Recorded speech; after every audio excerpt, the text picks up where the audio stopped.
So dakta mtazamaji, na tumai ubuheri wa afya popote ulipo. Hujambo na karibu. Ni fahari yangu kubwa tena zaidi kuungana nawe kwenye kipindi hiki cha matukio mtambuko, ikiwa ni siku ya Jumatano tarehe 18 mwezi Januari mwaka wa 2023.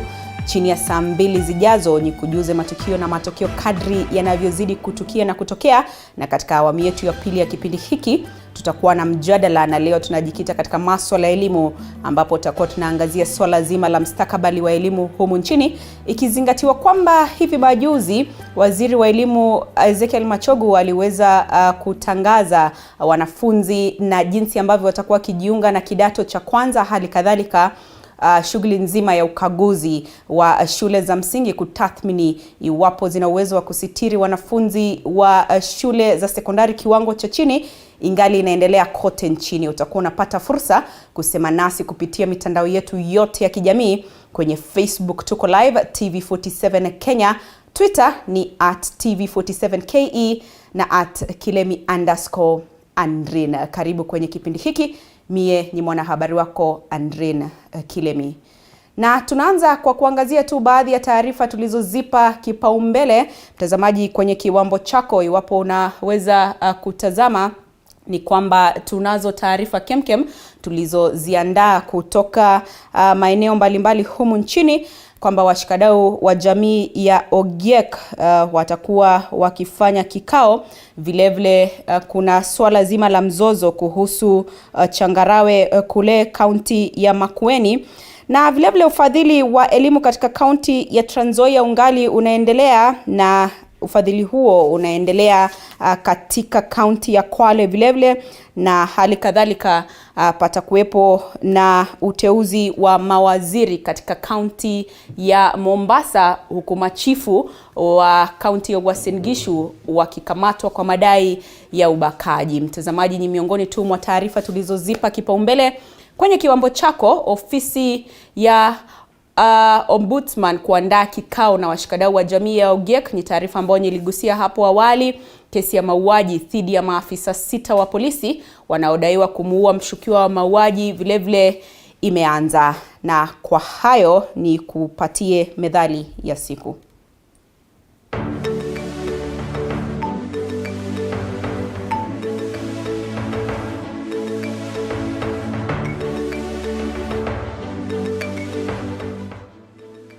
Methali ya leo: la kuvia halina mganga. Maana ya msamiati: kuvia ni kukosa kukua hadi kufikia kiwango cha kawaida. Maana ya nje: kitu cha kukosa kukua hakina cha kukiwezesha kukua. Maana yake: jambo la kuharibika halina wa kulitengeneza. Matumizi: methali hii hutumiwa kwa vitu ambavyo licha ya juhudi za kuvirekebisha vinashindwa kurekebishika. Methali yenye maana sawa na hii ni la kuvunda halina ubani.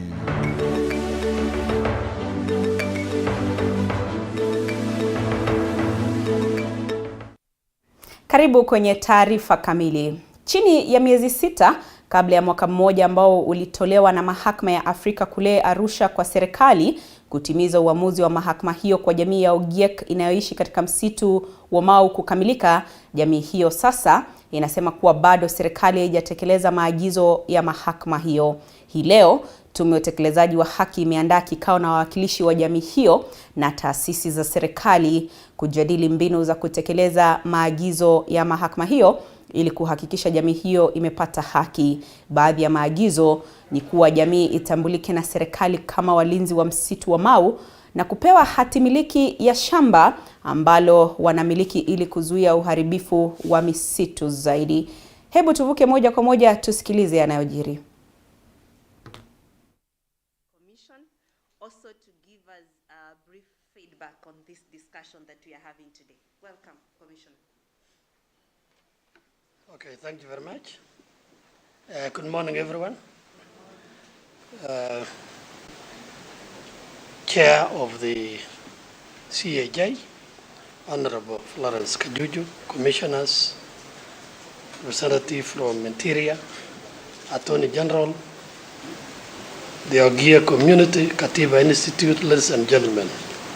Good afternoon, or is it morning? Is it morning? Oh, still morning. Good morning. Okay, I will not be as brief as the lawyer, the advocate, or the State Council, but I will want to mention a few things regarding how the National Land Commission has interacted with the Ogiek, or how we have interacted with the Ogiek. I come from the National Land Commission as a commissioner, and I chair a committee called Historical Land Injustices Committee. And the Constitution gives us the power to look into present and past and present land injustices. These were given by the Constitution, but the statute itself, that is the National Land Commission Act, are sort of limited us from that mandate by capping it to 10 years. And in the National Land Commission Act, it states that historical land injustices claims shall be received within 5 years and then concluded within 10 years. So the act came into effect in 2016, and the last date for receiving was 21st of September 2021. We have received so many historical land injustice claims, but in 2021 June we issued a public notice for anyone with historical land injustice claims to submit within the time. And indeed, we received very many. We received 3,740 historical land injustices in Kenya, which we have to process within the period of 10 years. That will be September 2026. We should have concluded all this. When the Commission received this, we analyzed the historical land injustice, and we realized we have a lot of work ahead of us. And the Commission decided to have a special committee, and myself, I was given that task to chair and coordinate how these historical land injustices will be had and determined within the time frame. Mercy Njamwea is head of the Historical Land Injustices Secretariat, and we have a team dedicated just to processing historical land injustices. There are 4 processes which we take through. The first is to receive, which we did, the 3,700. Then the second step is to take them through admissibility criteria, because we have to be sure that they meet the minimum threshold for historical land injustices. We have done this. Maybe I can say that out of the 3,700 or so, majority of historical land injustice claims come from Kilifi County. They come from all counties in Kenya. Kilifi is number 1 with 1,980 thereabouts. Kilifi alone. Mombasa, about 250. That is the last county with the least is Wajir with 1 historical land injustice claim. We have 8 which cut across counties. That is, for example, Taita Taveta, Makueni, and Kwale counties. Some claims, and we have also Meru, Isiolo. These are. Mtazamaji, ni taarifa ambayo bila shaka tunazidi kuitupia jicho. Mwanahabari wetu Sylvia Nyongesa yuko katika eneo hilo, na taarifa hiyo mtazamaji utakuwa unaipokea katika taarifa zetu za saa 7, saa 10, saa 1 na saa 3 mtawalia. Na tukiachana na hayo, tuzamie masuala mengine sasa, ambapo chifu mstaafu mwenye umri wa miaka 68 katika kaunti ya Uasin Gishu ameshtakiwa katika mahakama ya Eldoret kwa madai ya kumnajisi msichana mwenye umri wa miaka 17. William Sang, ambaye alihudumu kama chifu wa kata ya Kimumu kabla ya kustaafu kwake, alishtakiwa katika mahakama ya Eldoret kwa madai ya kumnajisi msichana mwenye umri wa miaka 17. Hayo yalitukia Disemba tarehe 26 katika eneo la Kapgat Kerio Valley katika kaunti ya Elgeyo Marakwet. Mshtakiwa anadaiwa kumnajisi msichana huyo katika nyumba ya kukodi, na ambapo alifika mbele ya hakimu mkazi mkuu Christine Meni, na mshtakiwa aliomba mahakama kumwachilia kwa dhamana, hakimu akiamuru aachiliwe kwa dhamana ya shilingi 200,000 na mthamini sawa na huo.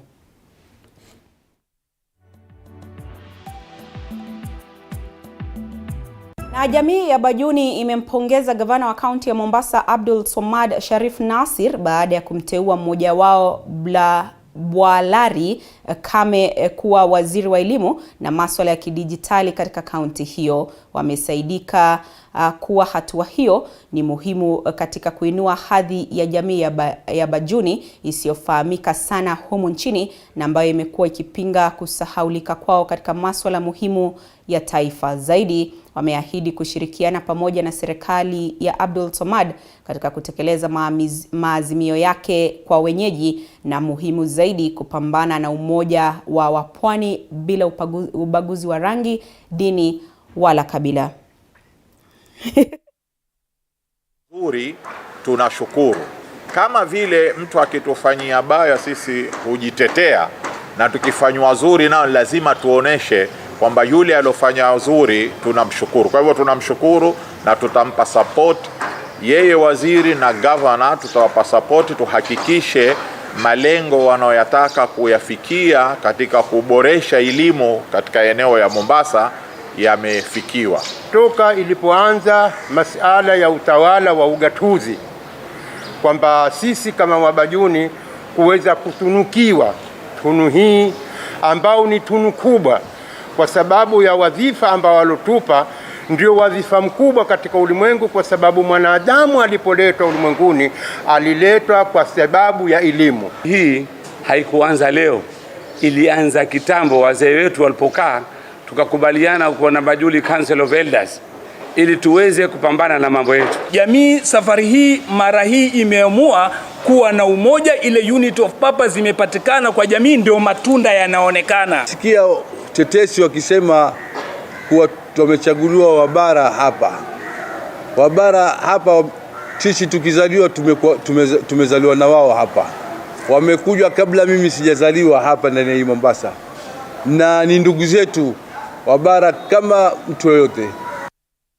Kutoka Mombasa, mtazamaji, tusonzuke hadi katika kaunti ya Elgeyo Marakwet, ambapo serikali ya kaunti hiyo imetishia kusimamisha kazi wanakandarasi wote ambao hawajakamilisha miradi yao kufikia leo.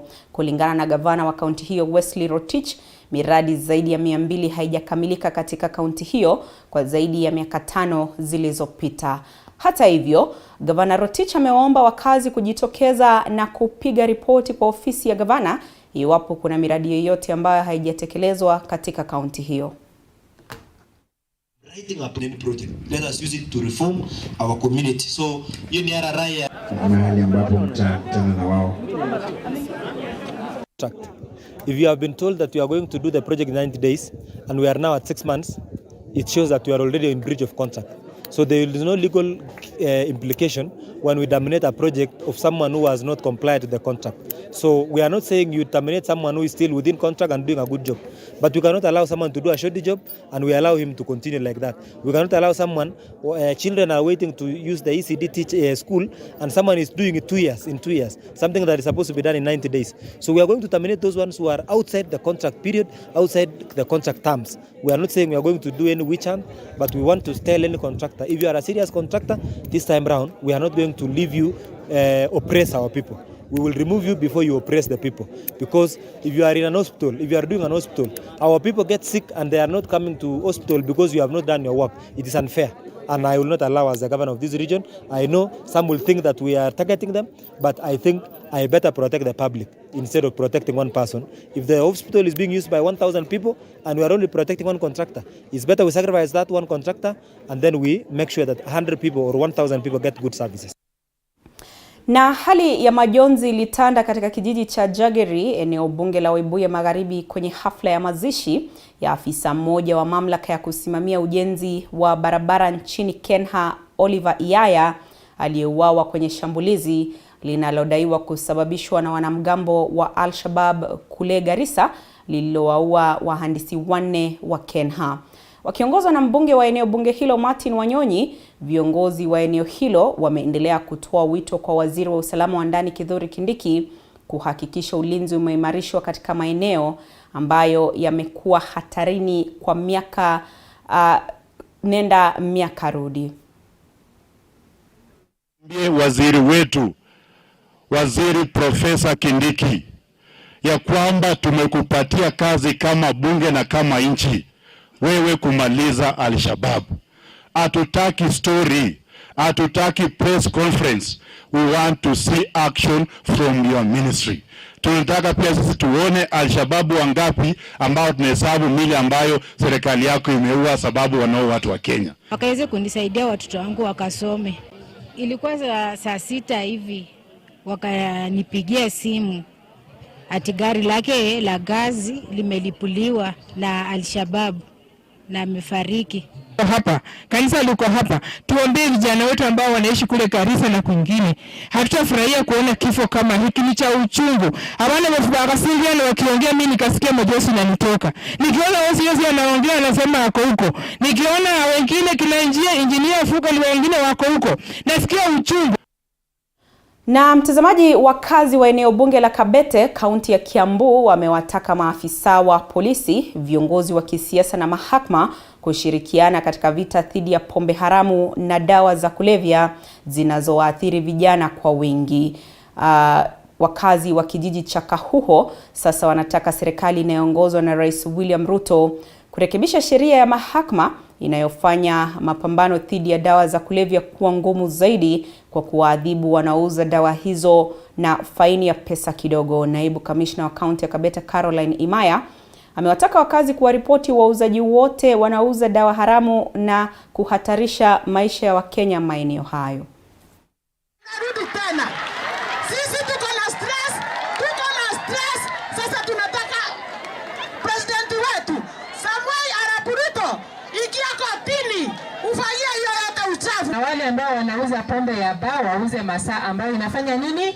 Inatakikana. So that mtu afanye kazi, masaa ya kukunywa pombe ukifika enda ukakunywa bia 2 na uende nyumbani. Polisi anasema ni koti na koti inasema ni polisi. Sasa hii MP wachukue jukumu la kuona sheria, mtu akishikwa anafanyiwa na anastakiwa na mambo yote inaenda swali kabisa.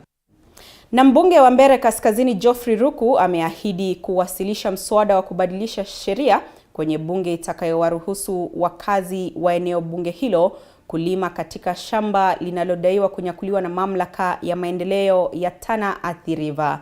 Ruku aliyekuwa akiwapa wakazi msaada wa chakula, aidha amelalama kuwa licha ya eneo kupata mvua nyingi, wakazi hapo wameathirika na njaa kwa upande wao, wakazi hao wakiomba serikali ya kaunti ya Embu kuwapa kazi.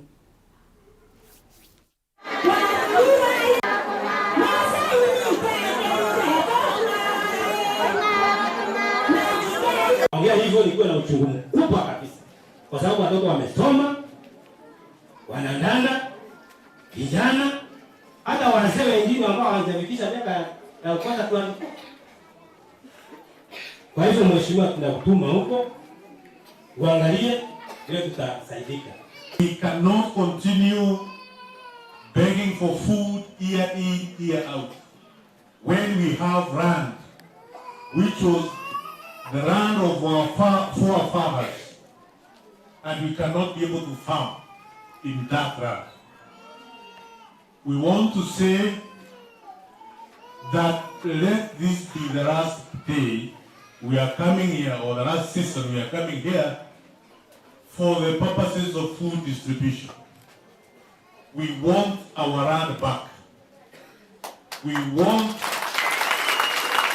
to be able to farm in the land of our forefathers.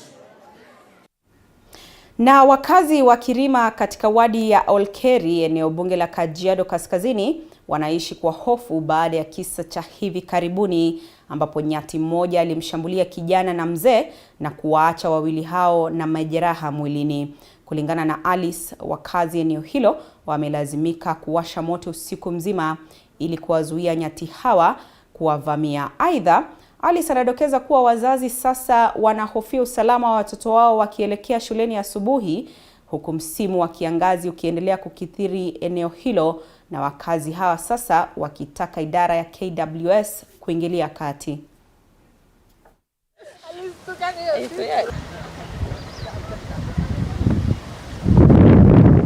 Tumalimanga kila wakati, hakuna kitu tunafuna. Nyati inakuja inakula kila msimu yote, tukilima nyati inakula. Hata hiyo nini dara tukipanda ya kuipea ng'ombe zetu zinakuja inakula, mpaka hata tunahangaika tutapea nini ng'ombe.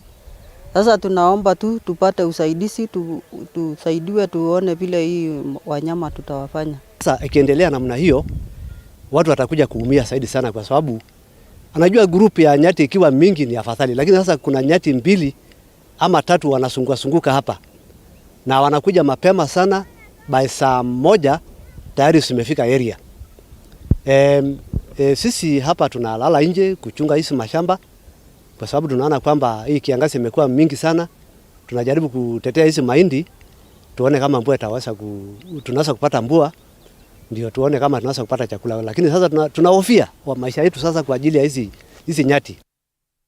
Mtazamaji, tunarejelea taarifa yetu ya hapo awali ambapo nilikueleza kwamba chini ya miezi 6 kabla ya mwaka mmoja ambao ulitolewa na mahakama ya Afrika kule Arusha kwa serikali kutimiza uamuzi wa mahakama hiyo kwa jamii ya Ogiek ambayo inaishi katika msitu wa Mau kukamilika, jamii hiyo sasa inasema kuwa bado serikali haijatekeleza maagizo ya mahakama hiyo.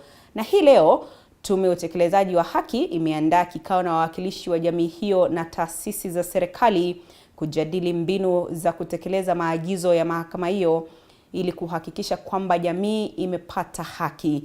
Tunafululiza moja kwa moja aliko mwanahabari mwenza Sylvia Nyongesa, ambapo kikao hicho kinazidi kuendelea. Tusikilize yanayojiri. Defense from, well, until my colleagues came over to speak. And I was sure that something is in the offing, something is being done in terms of implementation of the judgment. Mine here is therefore to give that assurance, because from where I come from, I have been sent here by the CS Interior, Professor Kindiki.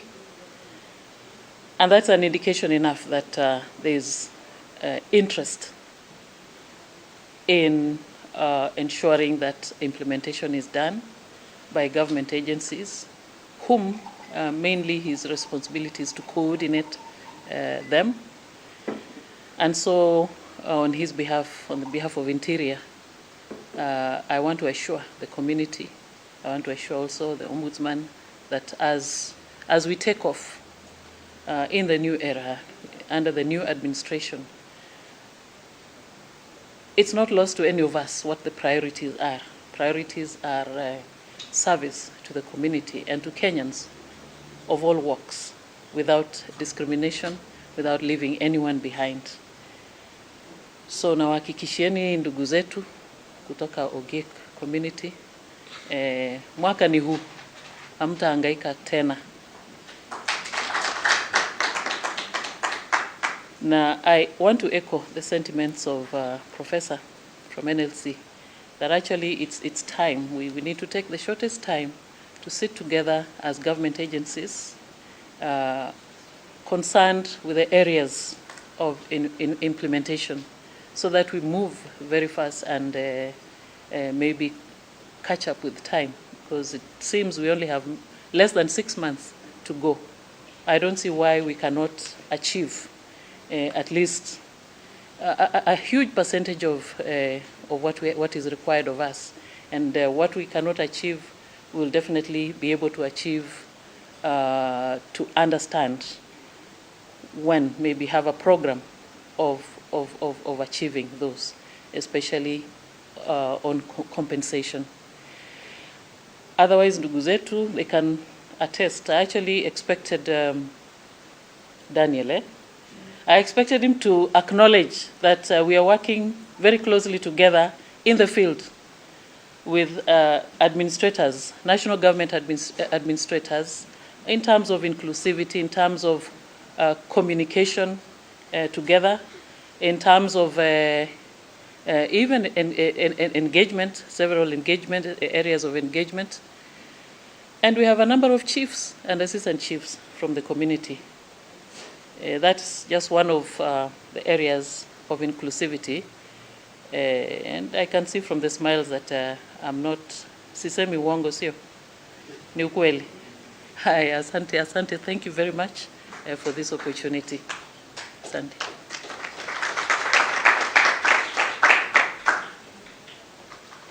Thank you very much, Madam Anne, Principal Assistant Secretary, Ministry of Interior. We are delighted and we are happy that you've confirmed to us that the Cabinet Secretary in charge of Interior is very interested and keen on ensuring that this matter is handled beginning the term of the current government. When you see the Office of the Attorney General and you see a Cabinet Secretary represented in a meeting, you know that we have the government with us. And just like the Executive Director of the OGEC People's Forum has highlighted to us, the time has come for the government, which the constitutional officers that are here, starting with the Office of the Ombudsman, are part of, to ensure that the decision of the African Court is implemented and to ensure that the rights of our Kenyans are enforced. I remember our president saying that he's very committed in ensuring that court orders are obeyed, court orders are complied with, and these are some of the court orders that I believe the president was talking about. As I had mentioned in the morning, we work with sister commissions. We have the National Commission on Human Rights and the National Gender and Equality Commission. Unfortunately, we had not alerted you, but I believe we are always ready.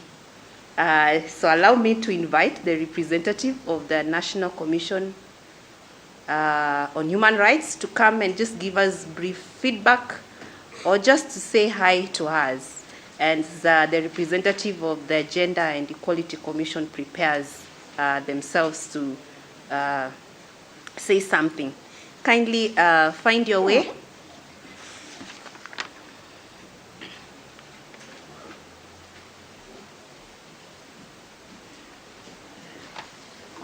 I believe it's still morning. Good morning.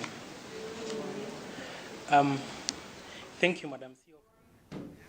Mtazamaji, ni hafla ya moja kwa moja kutoka katikati mwa jiji la Nairobi, ambapo nilivyokuarifu awali mwanahabari wetu Sylvia Nyongesa anazamia swala hilo. Bila shaka matukio hayo utakuwa unazidi kuyapokea kadri yatakavyokuwa yanatukia na kutokea, na nilivyokuarifu awali ni kwamba tutakuwa tunazamia mjadala, na hii leo tunajikita kwenye masuala ya elimu, ambapo studioni tayari wageni wangu wamejaajaa.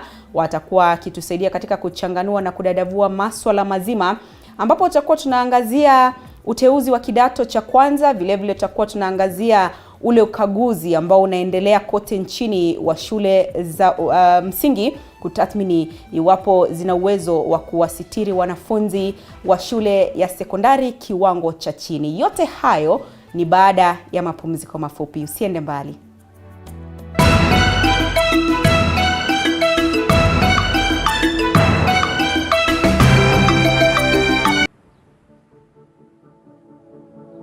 Yeah, like you see, these are the fabrics we use for the sofas. Yeah, there are different types of fabrics. Sabak. This is the best way to go. Eat color, eat raw, you know, like this is alive. Well, 2022 is behind us. 2023 is here with us. What are your plans? We here at TV47's Morning Cafe have great plans for you. We're talking about information, we're talking about entertainment, we're talking about the greatness for the year. So make sure that you're always with us every morning.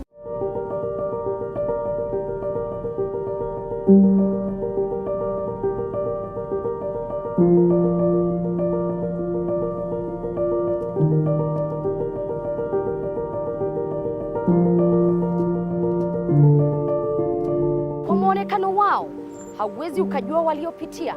Kwa sura zao zinapong'aa, hauwezi ukafahamu changamoto zao. Nyuma yao ipo story la historia. Katika kipindi Mfahamu Kiongozi tunakupa nafasi kuweza kuwafahamu kila siku ya Alhamisi kuanzia saa 1:30 kuendelea. Nami Elizabeth Mitu.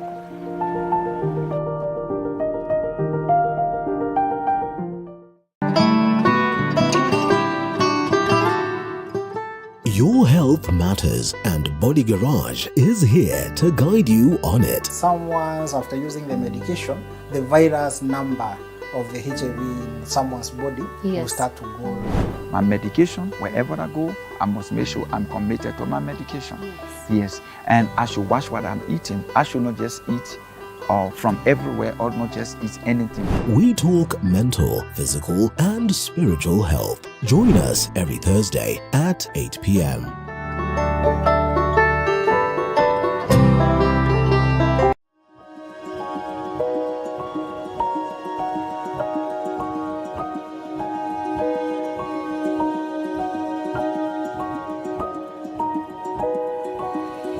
Lover of farming?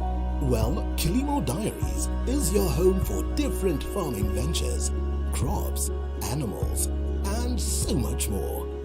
Every Sunday.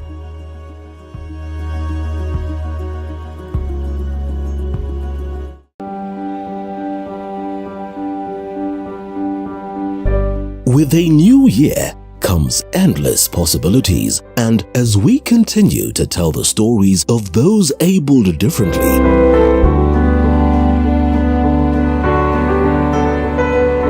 do make sure to join us on Beyond the Limit every Saturday at 7:30 p.m.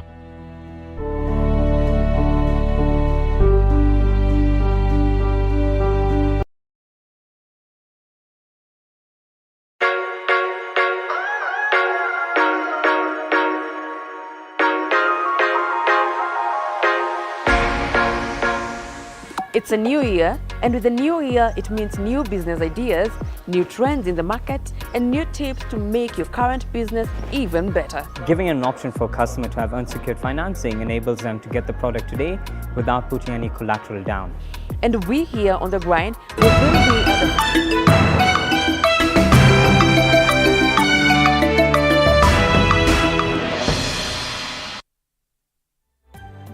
Karibu tena mtazamaji, asante sana kwa kuzidi kutegea kipindi hiki cha Matukio Mtambuko. Kumbuka hapa tunakujuzia matokeo na matukio kadri yanavyozidi kutokea. Na katika awamu yetu ya pili ni kwamba tunaingia kwenye mjadala, na hii leo tunajikita kwenye masuala ya elimu, mustakabali wa elimu nchini, ambapo tunaangazia uteuzi wa kidato cha kwanza, ikizingatiwa kwamba waziri wa elimu Ezekiel Machogu alipokuwa akizungumza katika hotuba yake alitaja kwamba watahiniwa takriban 33,000 kutoka shule zaidi ya 2,000 hawakuchagua shule zozote, ilhali walikuwa na ile nafasi, ule mwanya wa kuchagua shule ambazo wangependa kujiunga nazo. Je, ni kipi ambacho kinachangia katika masuala kama haya? Studioni ninao wataalamu wa masuala ya elimu Upande huu yupo Dan Bobea ambaye ni mtaalamu wa masuala ya elimu. Asante sana Dan kwa kutenga muda wako kujiunga nasi. Asante. Upande wa kushoto yupo Bwana Evans Muhunya, ni mwalimu mkuu kutoka shule ya Juja Prep. Karibu sana mwalimu na asante kwa kujiunga nasi. Asante. Naam, tunaangazia swala zima la mustakabali wa elimu na masuala ya elimu yanazidi kuibuka kila kunapokucha, ikizingatiwa kwamba kuna yale mabadiliko kutoka mfumo wa elimu wa 844 kuingia mfumo wa elimu wa CBC. Tunavyozungumza sasa hivi ukaguzi unaendelea kote nchini, maafisa wa elimu wakitembelea shule tofauti tofauti kukagua na kutathmini iwapo shule zenyewe zina uwezo wa kusitiri wanafunzi wa junior secondary. Sijui kwa mtazamo wako Bwana Evans, iwapo shughuli hii, mchakato huu ambao unafanyika sasa hivi utazaa matunda yote, tukizingatia muda uliopo kati ya wakati ambapo ukaguzi unafanyika ambao unatarajiwa kukamilika tarehe 20 mwezi huu na wakati ambapo wanafunzi wa junior secondary wanatarajiwa kurejelea masomo yao tarehe 30 mwishoni mwa mwezi huu. Asante sana Bi Kilemi. Nina imani kwamba shughuli hii itazaa matunda kwa sababu huu ni utathmini tu. Kumbuka hapo awali kwa muda wa miezi 8 iliyopita serikali imeshughulika katika kukagua, kutathmini na kuweza kusajili shule ambazo zitapewa nafasi ya kuwa na kitengo cha junior secondary. Kwa hivyo kinachoendelea sasa hivi ni ule utathmini tu kwamba serikali iliyoingia ni tofauti na ile ilikuwa hapo awali. Kwa hivyo na imani itazaa matunda kuonyesha serikali kwamba idadi ya madarasa yanayohitajika na maandalizi yanaendelea vizuri.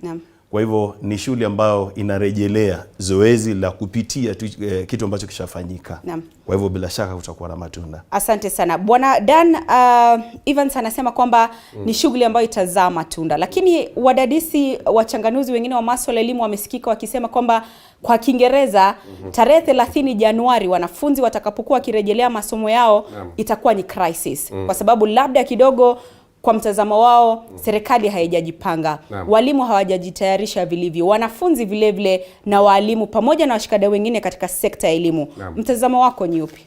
Nataka nikubali hilo kwamba sijui ni kwa nini serikali inaonekana kusuasua na kufanya vitu kana kwamba inaharakishwa na mtu.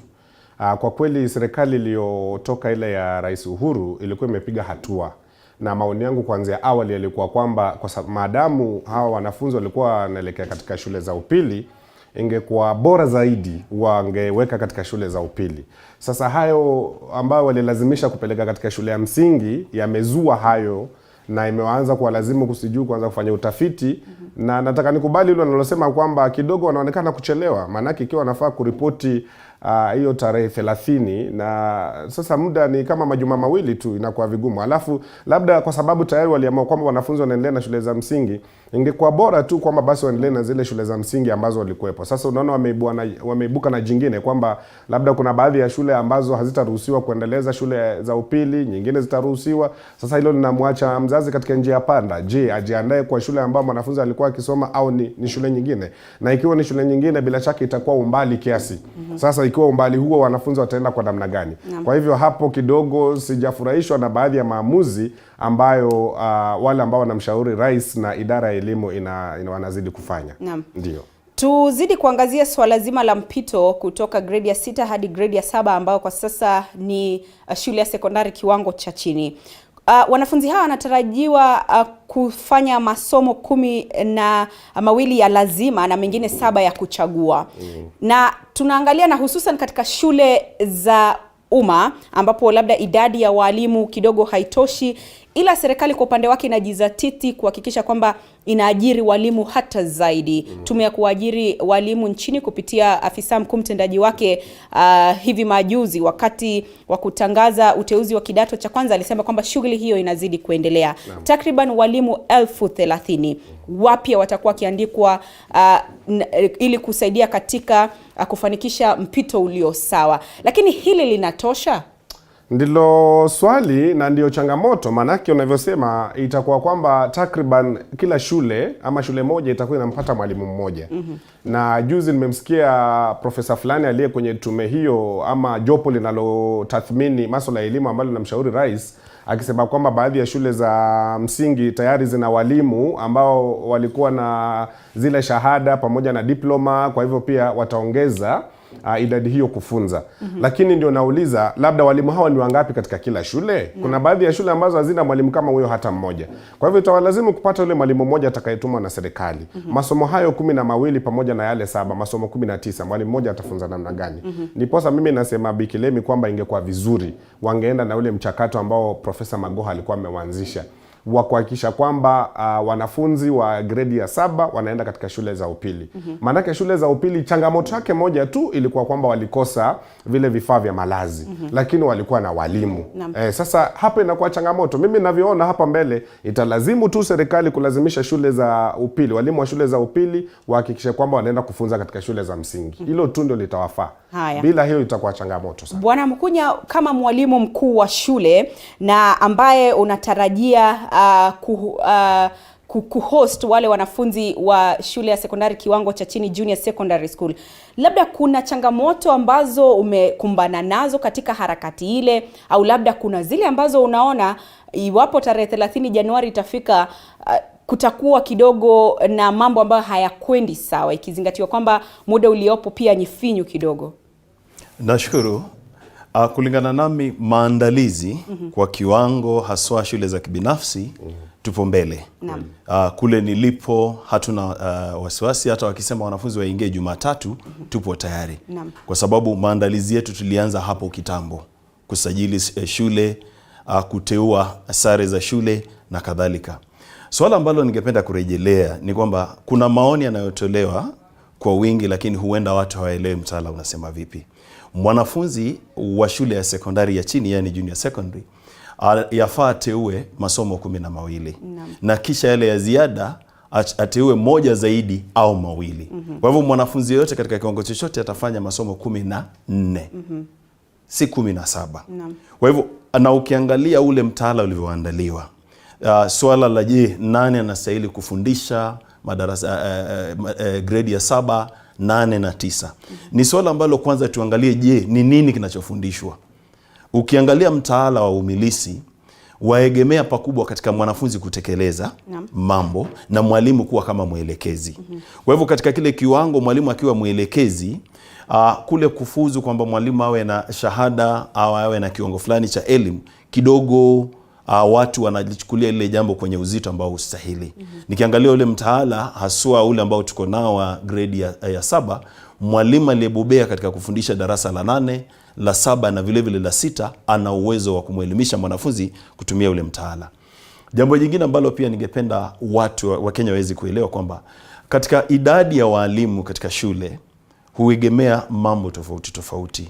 Haya masomo yanayozua utata ni somo la integrated science, somo ambalo ni la computer science ambalo nataka talanta ama kipawa cha kipekee, na masomo mengine kwa mfano ile somo la sanaa, na vile ni vipawa ambavyo vinastahili. Lakini ukiangalia mwalimu katika shule ya msingi aliye na uwezo wa kufundisha somo la jamii, vile vile atakuwa na uwezo wa kufundisha hili somo la jamii katika hiki kiwango.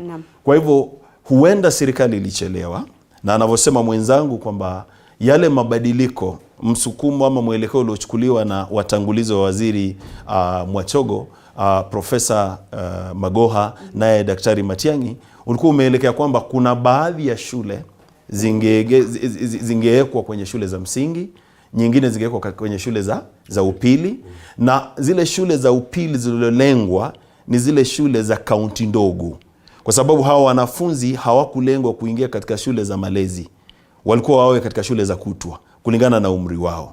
Kwa hivyo ule mpangilio ulikuwa umesimama na ulikuwa unatuelekeza vyema. Na hata utathmini uliofanya mwezi wa 7 mwaka jana na wizara kwamba shule za kibinafsi, hata yale masharti tuliokuwa tumepewa katika kusajili yakabadilishwa kwa kiwango fulani kuruhusu shule nyingi ziweze kujisajili. Lakini kuhama katika ile lengo na kuanzisha mchakato wa lazima shule za msingi aliofanya waziri Magoha, waziri Mwachogo, haswa katika shule za umma, kutakuwa na utata. Jambo jingine ambalo pia ningependa kueleza Wakenya, kutokea sasa hadi tarehe 30 mzazi anastahili kununua tu sare ya shule. Serikali imesema kwamba karo italipa kila kitu. Kwa hivyo naona serikali imepunguza uzito katika hilo. Hayo ndio maoni yangu, lakini shule za kibinafsi tupo mbele. Bila shaka shule za kibinafsi zipo mbele, manake matayarisho yao yalianza hata awali. Nataka nirejelee swala hili la walimu, Bwana Bobea na nikiangalia hapa naona kwamba serikali kidogo wamejaribu kujipanga kwamba kuna masomo 12 ya lazima na kuna mengine 7 ambayo mwanafunzi alivyosema Bwana Evans hapa anastahili kuteua somo moja au masomo mawili. Kwa hivyo kwa jumla atakuwa na masomo 14. Lakini ukiangalia ni kwamba kwa mfano somo hili la pre-technical and pre-career education ambalo limeongezwa, wanasema walimu ambao wanafunza masomo ya hisabati, fizikia na sayansi kimu ndio hao walimu ambao watakuwa sasa wakijihami kufunza wanafunzi somo hili. Hili litasaidia kivipi? Manake shule zinafunguliwa tarehe 30 Januari. Walimu hawa ambao wanatarajiwa kutoa mafunzo ya pre-technical and pre-career education wangali hawajapata mafunzo hayo ili waweze kutoa mafunzo yale kwa wanafunzi ambao watakuwa wakijiunga na shule za sekondari kiwango cha chini ifikiapo mwishoni mwa mwezi huu. Hali kama hiyo inakuwa vipi? Bikilemi umesema ukweli. Kidogo mwalimu mkuu amesema jambo moja ambalo nataka nikubaliane naye 100% ni kwamba tu shule za kibinafsi ndio zimejiandaa kwa hali ya mambo. Na hizo zilijiandaa kuanzia awali waliposema kwamba wangeenda katika shule za upili, wakawa wameanza maandalizi na kujenga na vifaa kuelekea katika shule za upili. Waliposema kwamba watasalia katika shule za msingi, wakawa tayari wao wana vifaa. Kwa hivyo wanafunzi wanaweza kwenda kokote. Sasa kule kwa lile ambalo kidogo na hitilafiana naye, na ni vizuri kuwa na mkinzano wa mawazo tu, si neno, ni kwamba mwalimu wa shule ya msingi kwa maoni yangu hawezi akafunza hayo mambo ya shule za upili. Kwa sababu mimi nimeandika vitabu vya kuanzia grade ya kwanza, sasa naelekea grade ya 7, sasa manake grade ya 8 vinaelekea. Na katika kuandika vile vitabu tulikuwa tunaelekezwa na ule mtaala ambao unaonyesha kwamba hayo yalikuwa masomo ya shule za upili. Kwa mfano katika Kiswahili ambacho nimeandikia, kuna fasihi. Na kwa kawaida fasihi inafunzwa na walimu wa shule za upili. Sasa kwanza kumlazimu mwalimu wa shule ya msingi kwamba sasa aanze kufunza fasihi, aina za wahusika, afunze novela, jinsi ya kuchambua, kidogo kwa maoni yangu atajikaza tu kwa sababu amelazimishwa, lakini itakuwa vigumu. Alafu sasa yale masomo nayosema, hilo ndilo swali. Je, mwalimu huyo alifunzwa lini? Shule zinaenda kufunguka, inakuwa vigumu. Sasa mimi ndio naona kwamba ingekuwa rahisi kidogo, ndugu yangu, kumtumia mwalimu wa shule za upili, kwa sababu angalau yeye ana maarifa ya kiwango cha juu kidogo, na si kwamba ninawaonea walimu wa shule za msingi. Nina hata